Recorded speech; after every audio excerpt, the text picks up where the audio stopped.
If that's enough slobbering over a comedian, well, so be it. But filmed and TV credits. He appeared in Dean and Jerry, or the Dean Martin and Jerry Lewis CBS made-for-TV movie as a short role. These are mostly short roles.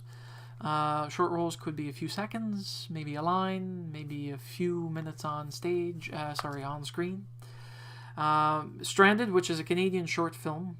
I haven't done more research here in regards to these, but I do encourage you to go out and research this because he's worth every single ounce of effort. Roy and Susie, which I couldn't figure out if it was an actual TV movie, an actual movie on the silver screen, or a short film.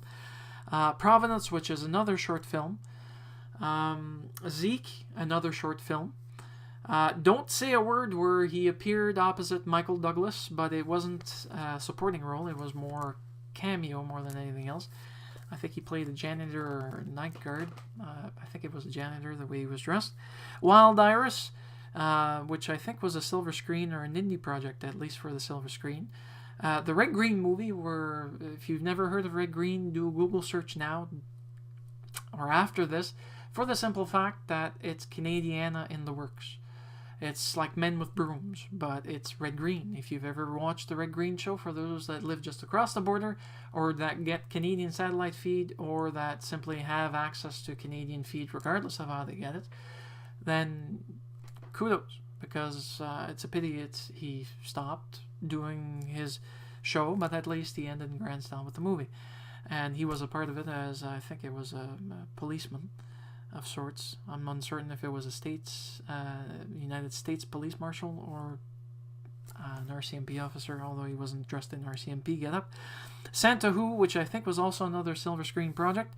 Milo 55160, which was a Canadian short again. All You Got, an independent film. Assault on Precinct 13, which was a movie on the silver screen. I haven't seen it myself, although I've heard some pretty good reviews about it. And Fever Pitch, where he also played a role on that movie, which is something that was also released on the silver screen. He's also been in commercials. I'm naming those that I recognize, but he's been in much more, which are available on his website. Both websites are actually the same. It's just that both names are taken by him or by the company. I think it's EHC, Hell Creek Entertainment, Inc. That said, I remember him in the Listerine Action Hero, the first one, the one where the guy was dressed up as the Listerine Action Hero for a Halloween party, if I remember correctly. Hermes, it took me a while to click that it was him. Unfortunately, I didn't recognize him. It's when you see him on the website, you'll recognize the commercial. It's a Microsoft commercial. Leon's events commercials, he's been in 2. One, he's doing stand-up comedy where he has to try and sell it to the marketing board, which did air, but I think it had limited air time. And Leon's Valentine's Day special commercial event where he's actually hauling home a couch on his back, I think to satisfy his love mate. Canadian Tire is one of the guys in line, waiting to purchase either gift cards or go to the customer service counter. Future Shop also, which I don't know what he was doing in the Future Shop, but it's all described on his website. He did tons of audio and video material. He's been on TV, on Comedy Now. If you've never seen that, it's on the Comedy Network, and I think it might be anywhere else. This blows my mind, okay?